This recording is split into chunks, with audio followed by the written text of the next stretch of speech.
یا حبیب اللہ، والد الاحترام ہماری اس مسجد کے خطیب و امام مولانا حافظ صاحب، دیگر علماء کرام، بزرگوں، دوستوں، عزیز بچوں، جیسے کہ ہم جانتے ہیں یہ رمضان مبارک کے مہینے کی مبارک رحمت بھری برکت بھری ساعتوں سے ہم گزر رہے ہیں۔ اللہ تبارک و تعالیٰ کا جتنا بھی شکر ادا کرے اتنا کم ہے کہ ہم گنہگاروں کو اس نے یہ نورانی اور روحانی اور برکت والی رحمت والی چیزیں نصیب فرمائی ہے۔ اس کی ایک ساعت اتنی قیمتی ہے کہ جس کا بیان کرنے کے لیے ہمارے پاس الفاظ نہیں ہیں۔ رب تبارک و تعالیٰ کی رحمت اتنی جوش میں ہے کہ ہر ایک ساتھ میں اللہ تعالیٰ 60 ہزار گنہگار کو بخشتا ہے۔ پورے رمضان میں کتنے گنہگاروں کی بخشش ہو جاتی ہوگی، اور اگر وہ چاہے تو قادر مطلق اس سے زیادہ بھی بخش سکتا ہے۔ بزرگ اور دوستوں، آپ کے سامنے بہت ہی مشہور اور معروف آیت کریمہ تلاوت کی ہے، ان اکرمکم عند اللہ اتقاکم۔ اللہ تعالیٰ کے نزدیک، اللہ تبارک تعالیٰ کی قریب عزت والا، اکرام والا، مان اور سنمان کے لائق وہ ہے جو متقی ہو، جو پرہیزگار ہو، تقوی والا ہو۔ فیصلہ اللہ تعالیٰ نے کہا کہ میرے نزدیک اس کی عزت ہے جس کے پاس تقوی ہے۔ تقوی کسے کہتے ہیں؟ تقوی کا اصل معنی تو خوف خدا ہوتا ہے، اللہ کا ڈر۔ تو یہ اللہ کا ڈر کیا ہے میرے بزرگ اور دوستوں؟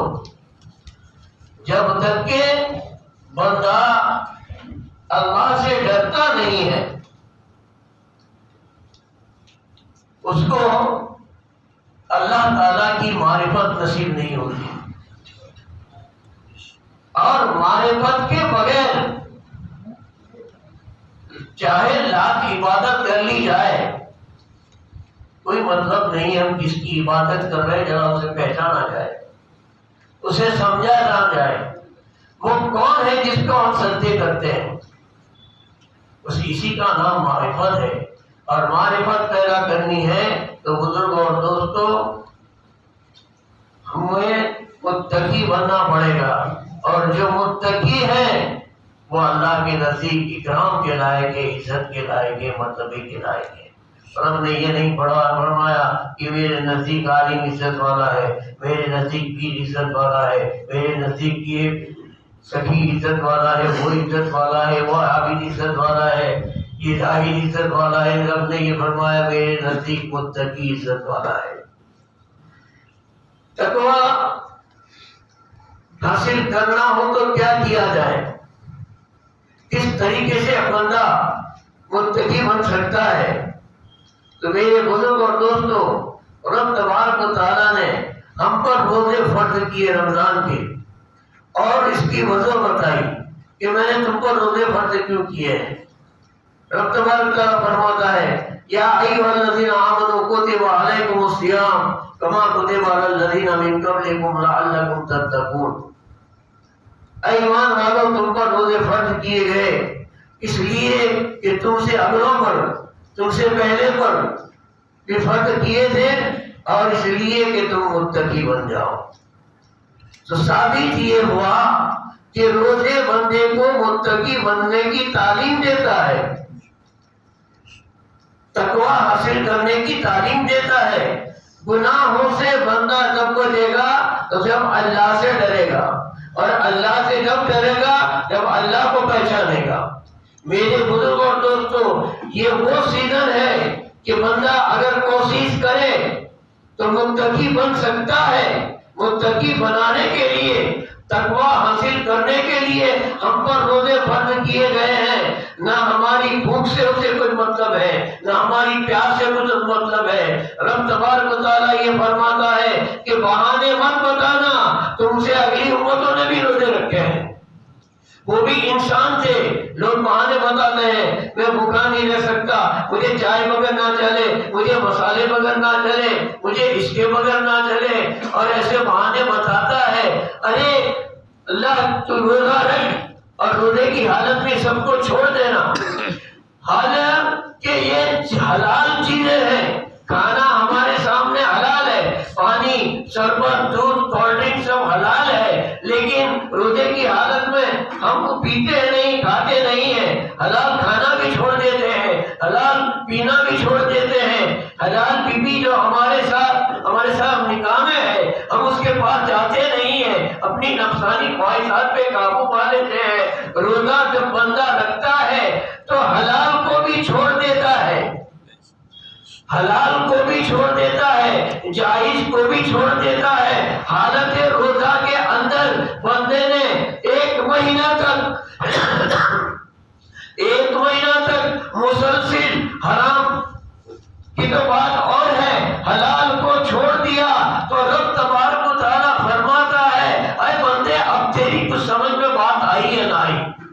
تو نے ایک مہینہ روزے کی حالت میں حلال روٹی نہیں کھائی، حلال کھانا چھوڑ دیا تھا، حلال پانی، حلال شربت، طرح طرح کے شربت اور تمہیں چھوڑ دیے تھے، پیاس تھی پھر بھی تو تنہائی کے عالم میں تھا، اکیلے ایک بند کمرے میں تھا، تجھے اور کوئی دیکھنے والا نہیں تھا، پھر بھی حالت روزے میں تھا تو تو اس سے پرہیز کرتا تھا کہ اگر پرہیز نہ کیا ہوتا، کسی کو تو نے نہ بتایا ہوتا، چپکے سے پانی پی بھی لیا ہوتا، چپکے سے کھانا کھا بھی لیا ہوتا، لیکن روزدار یہ سمجھ کے روزہ رکھتا ہے کہ میں نے روزہ رکھا ہے، میرا رب دیکھ رہا ہے، میرا رب دیکھ رہا ہے۔ یہاں اس کے دل میں خدا کا خوف پیدا ہوتا ہے، یہ خوف پیدا کرتا ہے، یہ خوف خدا کا نام ہی تقویٰ ہے، اس کا نام ہی تقویٰ ہے۔ رب تبارک و تعالیٰ فرماتا ہے کہ ایک مہینہ مسلسل روزے رکھ لے، تیرے میں وہ عادت آ جائے گی کہ جب تو نے حلال چھوڑ دیا تھا اب باقی کے 11 مہینوں میں حرام کھانا بھی چھوڑ دے، حرام پینا بھی چھوڑ دے، ناجائز اور حرام عورتیں جو تیرے جس کے پاس تو نہیں جا سکتا ان کے پاس جانا بھی چھوڑ دے۔ تو نے روزے کی حالت میں حلال چھوڑ دیا تھا، یہ تیرے میں قوت ہے، یہ تیرے میں طاقت ہے، تو چھوڑ سکتا ہے، بہانے مت بتا، تو چھوڑ سکتا ہے، بندے تو حرام کو بھی چھوڑ دے۔ روزہ بندے کو گناہوں سے کیسے بچا جاتا ہے، گناہوں سے کیسے بچا جاتا ہے اس کی تعلیم دیتا ہے۔ اس تعلیم کے لیے رب تبارک و تعالیٰ نے ہم پر روزے فرض کر کے ہم پر ایسا کرم فرمایا ہے، لیکن میرے بزرگ دوستو ہم تو ایک رسم ادا کر دیتے ہیں، اس کی اصلیت کو سمجھنے کی کوشش نہیں کرتے کہ روزے کی اصلیت کیا ہے۔ روزے کی اصلیت یہ ہے میرے بزرگ دوستو، انہیں اللہ ہم کو بھوکا لگے گا وہ تو اللہ خیر الرازقین ہے، وہ یہ کہتا ہے کہ میرے دیے ہوئے رزق میں سے میں اگر کہوں کہ رک جا تو رکتا ہے کہ نہیں، میرے حکم کو مانتا ہے کہ نہیں، میرے آرڈر پر عمل کرتا ہے کہ نہیں، میں دیکھوں کہ کھانا میں نے ہی دیا ہے، رازق اللہ ہے وہی دیتا ہے، وہ دیکھتا ہے کہ رکتا ہے یا نہیں، میرے حکم کو مانتا ہے یا نہیں، رک جا مت کھا، اطاعت گزار بندہ رک جاتا ہے۔ تو بزرگ اور دوستو یہ رمضان المبارک کے روزے کی تو فضیلتیں بہت ساری ہیں، ساری عبادتیں جب تک کہ آپ عبادت کرتے رہتے ہو، ابھی آپ نے 4 رکعت پڑھی 2 رکعت پڑھی، تب تک کہ آپ نماز میں تھے، آپ نمازی تھے، جب تک کہ آپ نے تلاوت کی 1 پارہ پڑھا 2 پارہ پڑھے تب تک کہ آپ تلاوت میں تھے، جب تک کہ آپ نے 1 تسبیح پڑھی 2 تسبیح پڑھی 30 پڑھی تب تک کہ آپ تسبیح کی عبادت میں تھے۔ روزہ ایک مسلسل ایسی سنت عبادت ہے کہ سحری کر کے آپ نے نیت کر لی تب سے لے کر افطاری تک آپ روزدار، آپ ڈرائیونگ کرو تب بھی روزدار، آپ بیمار کرو تب بھی روزدار، آپ خود پڑھو تب بھی روتا، آپ دوسروں کو پڑھاؤ تب بھی روتا، تقریر کرو تب بھی روتا، تقریر سنو تب بھی روتا، ارے میاں سو جاؤ تب بھی روتا۔ مسلسل ایک سرن عبادت کا نام روزہ ہے، اور اللہ نے یہ فرمایا ہے کہ تم نماز پڑھو گے تو حالت نماز میں دوسرا کام نہیں کر سکو گے، آپ تلاوت کرتے ہوگے تو تلاوت کرتے کرتے آپ دوسرا کام نہیں کر سکتے، تسبیح پڑھتے پڑھتے دوسرا کام نہیں پڑھ سکتے، اس کو روک دیا جاتا ہے۔ رب نے یہ فرمایا کہ تو روزدار بھی رہے اور تیرا دنیا کا کاروبار بھی چلتا رہے، تیرا کاروبار بھی چلتا رہے۔ یہ نہیں کہ روزہ رکھا ہے تو دکان بند کر کے گھر میں جا کے سو جاؤ، نوکری پہ مت جاؤ، مزدوری مت کرو، یہ نہیں۔ روزہ ایک ایسی عبادت ہے میرے بزرگ دوستو، ایک خفیہ عبادت کا نام روزہ ہے، چھپی عبادت۔ آپ بھی نماز پڑھتا ہوگا تو کہہ دیں گے کہ تو رکوع میں ہے، سجدے میں ہے، قاعدے میں ہے، قیام میں ہے۔ تسبیح پڑھتا ہو تو کہہ دیں گے کہ تسبیح پڑھ رہا ہے، تلاوت کرتا ہوگا تو کہہ دیں گے کہ تلاوت کر رہا ہے، خیرات بانٹ رہا ہو تو کہہ دیں گے کہ خیرات بانٹ رہا ہے۔ آپ میں سے کس نے روزہ رکھا ہے کس نے نہیں رکھا میں نہیں کہہ سکتا، کہہ سکتے ہیں؟ ایک خفیہ چھپی عبادت ہے، اور جتنی خفیہ عبادت اللہ تعالیٰ کو پسند ہے اتنی ظاہری عبادت اللہ تبارک تعالیٰ کو پسند نہیں، سب سے زیادہ پسند ہے۔ ہر عبادت کا صلہ بدلہ عوض جنت ہے۔ نماز پڑھو جنت ملے گی، حج کرو جنت ملے گی، عمرہ کرو جنت ملے گی، ماں باپ کی اطاعت کرو جنت ملے گی، تلاوت کرو جنت ملے گی، درود پڑھو جنت ملے گی، تسبیح پڑھو جنت ملے گی، تم خدمت خلق کے کام کرتے رہو جنت ملے گی۔ ہر نیک عمل کا بدلہ جنت ہے، جنت ہے، جنت ہے۔ اور رب فرماتا ہے کہ روزہ میرے لیے ہے اور اس کا بدلہ میری ذات ہے، اس کا بدلہ میری ذات ہے۔ روزہ رکھنے والے کو جنت نہیں مالک جنت جنت والا مل جاتا ہے۔ ایسی بہترین عبادت کا نام ہے روزہ۔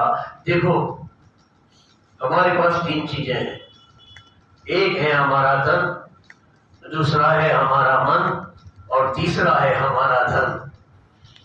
تن، من اور دھن، یہ تینوں کی اصلاح اور صفائی اس مبارک مہینے میں ہو جاتی ہے۔ انسان جب روزہ رکھتا ہے تو اس کے تن کی یعنی شریر کی باڈی کی صفائی ہوتی ہے، باڈی کی صفائی ہو جاتی ہے، کچرا سب نکل جاتا ہے۔ مسلسل 14 گھنٹے 14.5 گھنٹے یا 15 گھنٹے کا روزہ وہ بھی 14 گھنٹے کا ہے۔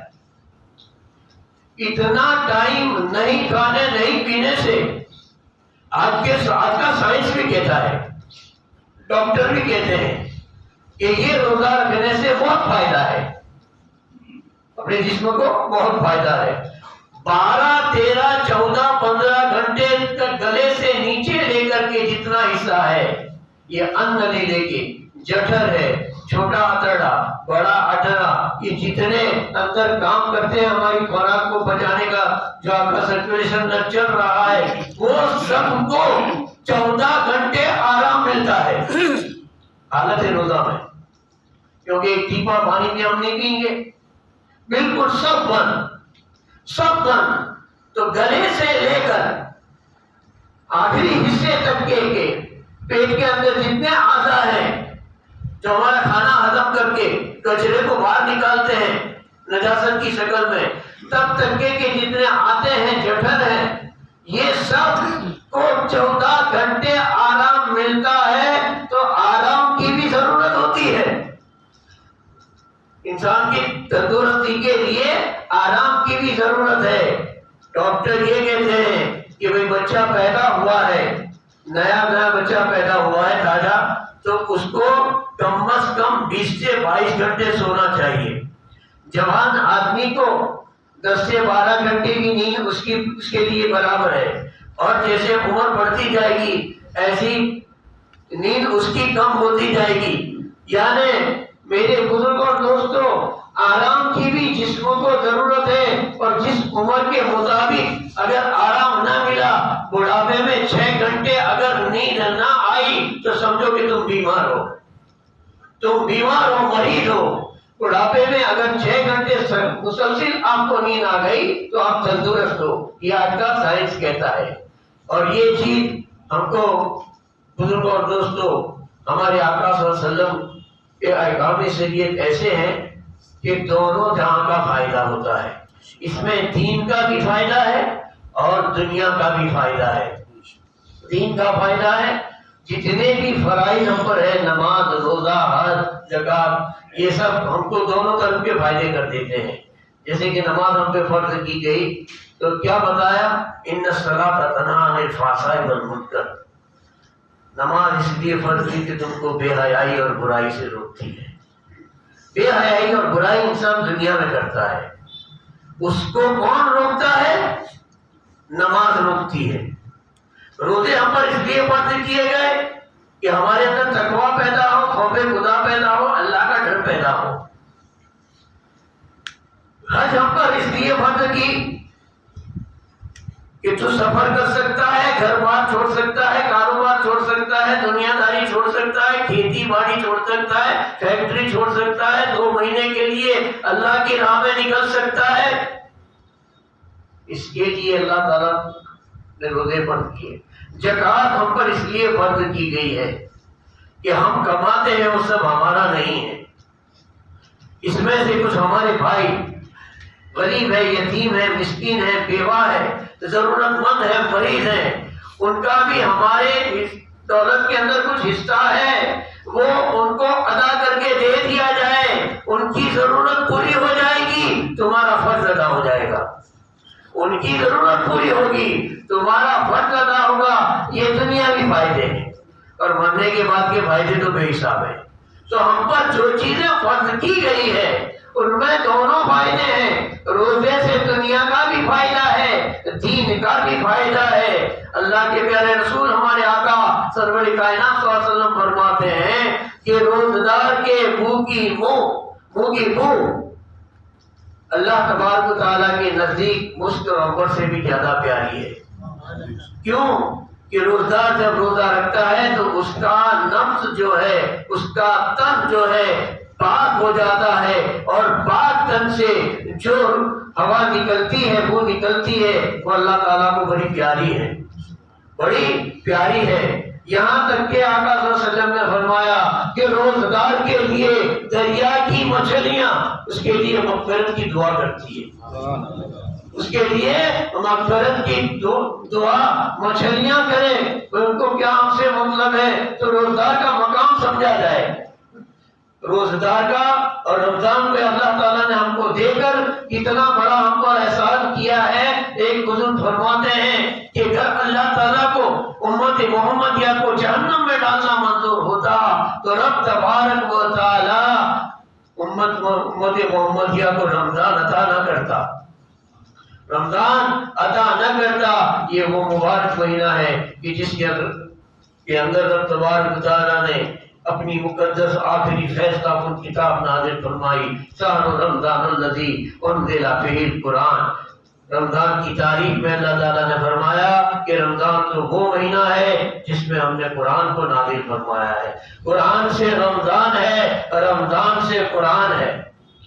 اس کی 27ویں رات کو پہلے اعظم سے پہلے آسمان کو یہ آ گیا، پہلے آسمان پر، اور پہلے آسمان سے پھر ضرورت پڑتی گئی، تھوڑا تھوڑا ہمارے آقا صلی اللہ علیہ وسلم پر نازل ہوتا رہا، اتر گیا ہے ایک ساتھ میں، ایک ہی رات میں۔ انا انزلناہ فی لیلۃ القدر وما ادراک ما لیلۃ القدر لیلۃ القدر خیر من الف شہر۔ اللہ تعالیٰ فرماتا ہے ہم نے اس میں نازل فرمایا ہے اس کو، قرآن کو۔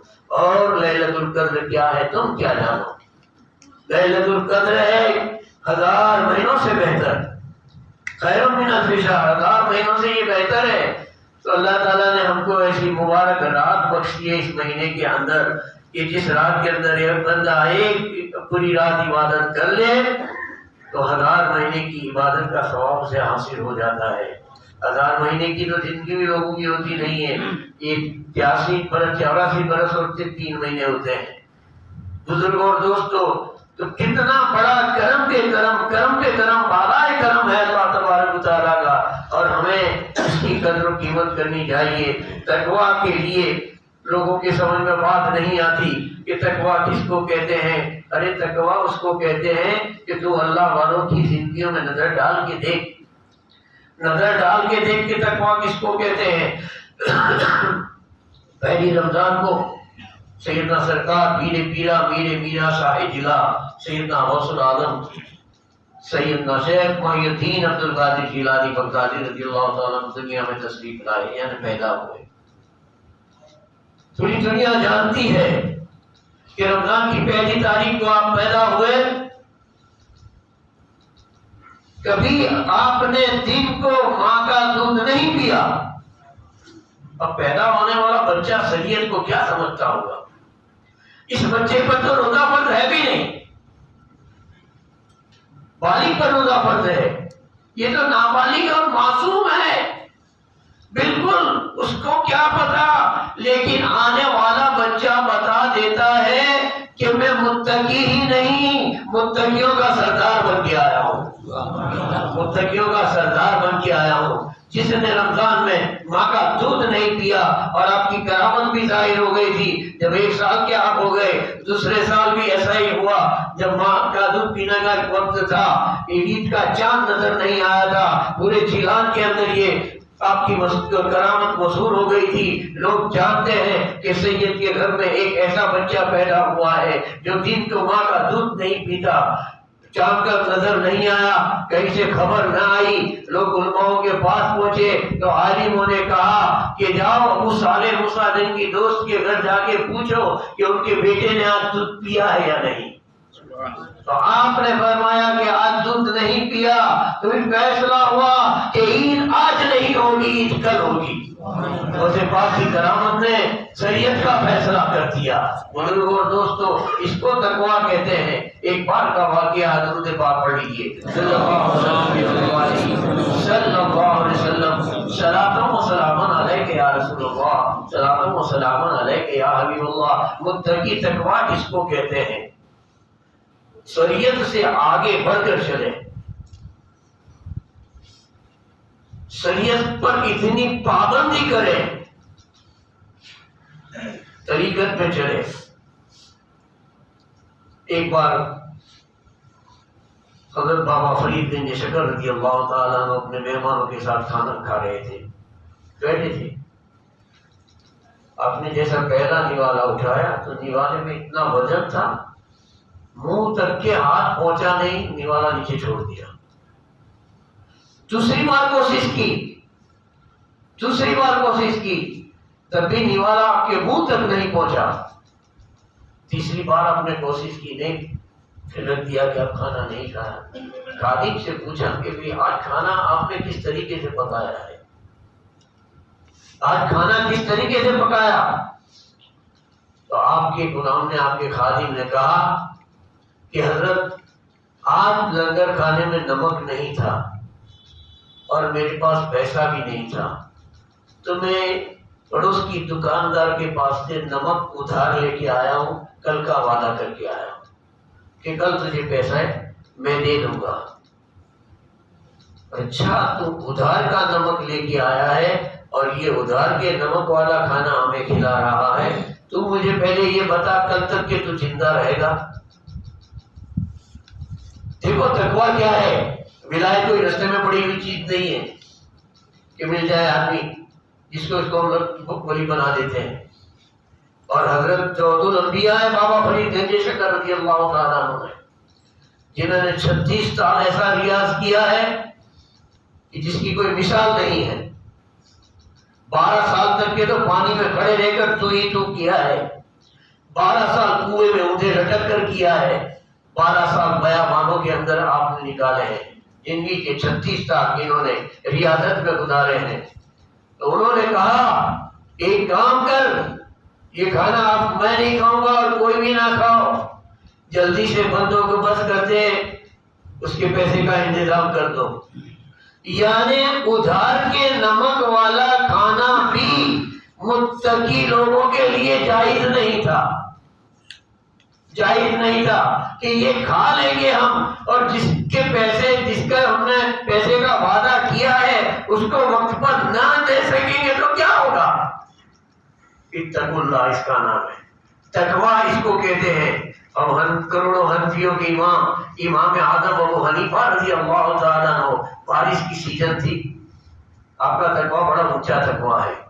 ایک بار کا ایسا موقع آیا کہ آپ کے محلے میں کسی کی بکری کی چوری ہو گئی، کوئی محلے میں سے پڑوسی کی بکری کی چوری ہو گئی۔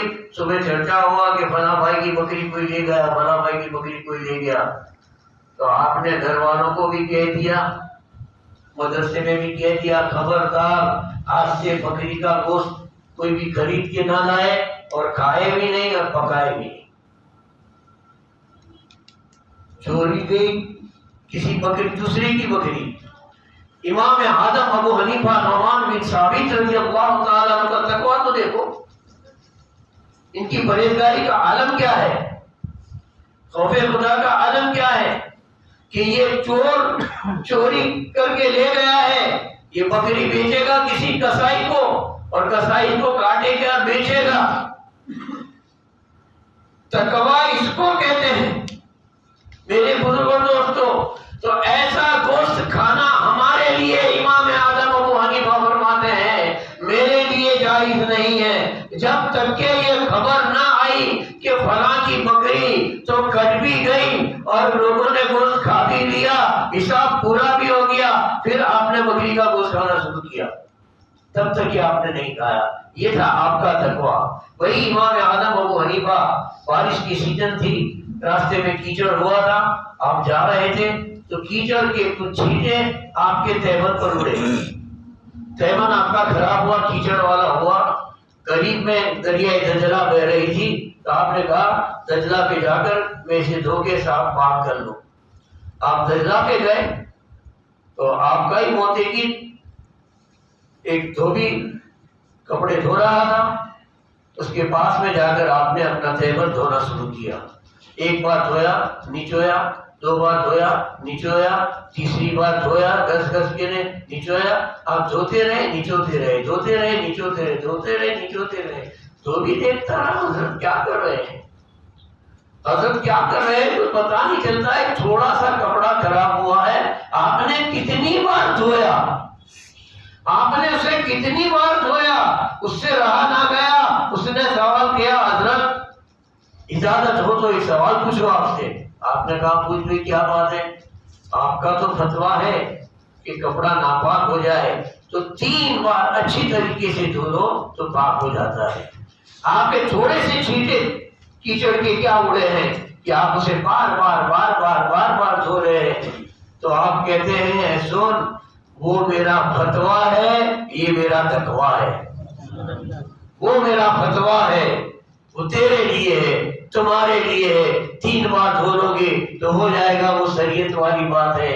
یہ میرا تقویٰ ہے، جب تک کہ اندر سے جواب نہیں ملے گا تب تک کہ دھوتا رہوں گا۔ ان اکرمکم عند اللہ اتقاکم۔ ہم آج بھی دیکھ رہے ہیں ایسے بزرگوں کی شان کتنی بلند پایا کی ہے۔ رب تعالیٰ فرماتا ہے کہ ہم اللہ تعالیٰ کے نزدیک اکرام کے لائق، تعظیم کے لائق، مان اور سلمان کے لائق وہ لوگ ہیں جن کے اندر تقویٰ ہوتا ہے۔ اور تقویٰ پیدا کرنا ہو تو میرے بزرگ دوستوں، روزہ سب سے بہترین علاج ہے۔ یہ تم کو تعلیم دیتا ہے گناہوں سے بچنے کے لیے۔ ایک ضروری اعلان بھی سماعت فرمانے، درود پاک پڑھ لیجیے۔